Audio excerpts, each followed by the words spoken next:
पापा भूमिहार और ब्राह्मण में क्या अंतर है? बेटा, भूमिहार और ब्राह्मण ये अलग नहीं है।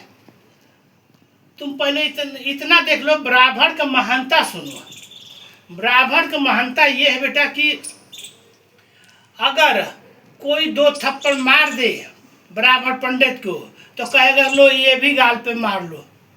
और वहीं मारने के बाद सुबह वो अगर बंदा कर कहता पा लगीता हूँ तो वो कहेंगे जी आशीर्वाद ही देंगे, बस दुआएं नहीं देंगे। ये है ब्राह्मण का महानता।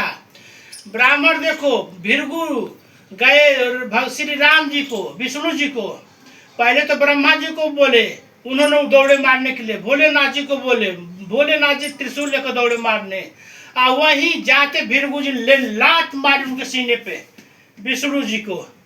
जैसे लात लगी उसके बाद कहते हैं कि अरे आप तो ब्राह्मण है, आपको कहीं पाँव में चोट तो नहीं आई? हमारा तो सीना छतरी का है, ये है वज्र का है।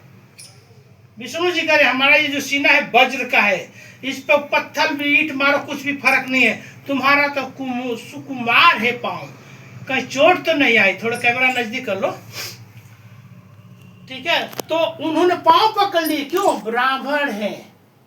तो अब देख लो, आपने पूछा है कि और ब्राह्मण और भूमिहार में अंतर क्या है। सीता जी को देखे हो, अग्नि परीक्षा हुआ है। क्यों हुआ अग्नि परीक्षा? इसलिए हुआ कि सीता मैया जाते समय जंगल को जब भगवान ने समझ गया कि अब ये सीता का हरण होगा, हमें राक्षसों को संहार करना है, तब सीता मैया ने अग्नि में, श्री राम जी बोले तुम अग्नि में प्रवेश हो जाओ और अपनी छाया दे दो। तो जो सीता जी को रावण ले गया, वो असली सीता तो अग्नि में रह गई, जो छाया था उनकी परछाई था वो रावण ले गया है। उसको कहाँ औकात था कि जो असली सीता जी है उसको उठा ले रावण, जल के भस्म हो जाता। वैसे ही एक ब्राह्मण और भूमिहार एक परछाई है, छाया है वही, अलग नहीं है, एक ही है। वही ब्राह्मण भूमिहार है। पर भूमिहार वो हो गया जो परशुरामो जी ने काटते गए राजपूतों को, जो जमीन था वो ब्राह्मण को दान दिए, वहां से भूमिहार हो गए।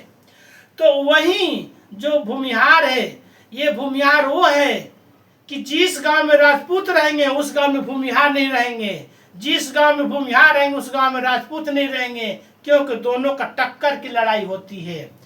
भूमिहार वो है जो कि वो 12 बरस तक का वो बदला लेने वाला है।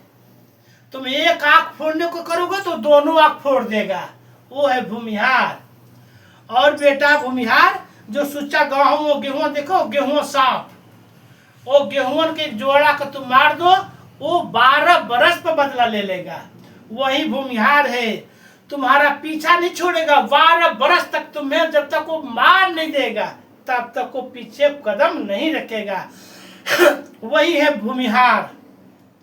तो भूमिहार 12 बरस तक का बदला ले लेता है, छोड़ता नहीं है जिंदा अपने दुश्मन को कभी भी, समझे। और वही ब्राह्मण जो है वो तो बेचारा मांग कर खाने वाला हो गया है, गरीब है वो, इसलिए वो मारता है कोई तो कहता लो इस पर भी मार लो, सुबह आओगे पाओगे तो आशीर्वाद दे देता है। पर वही ब्राह्मण भूमिहार है, इसको क्या चीज की कमी है? उसको कमी नहीं है। उसको इशारा ऐसे दिखाओगे तो वो ये दिखाएगा, ये दिखाओगे तो ये कहेगा ये मार दूंगा मर जाओगे, ताकत दबा दूंगा खत्म हो जाओगे। 12 बरस तक वो देखेगा कि तगड़ा है, तो 12 बरस तक तुम्हारा पीछा करते करते एक दिन मार नहीं देगा, तब तो वो शांति नहीं लेगा। बाकी और भूमिहार ब्राह्मण के बारे में मैं अगला वीडियो में बताऊंगा। सहस्त्रार्जुन के बारे में, परशुराम जी के बारे में बताऊंगा कि कैसे भूमिहार कहाँ से कैसे उत्पत्ति हुआ। ये है आज का वीडियो। आप लोग को कैसा लगा आप लोग बताइएगा कमेंट में। तब तक के लिए नमस्कार। आप लोग कमेंट जरूर बताइएगा। बाय।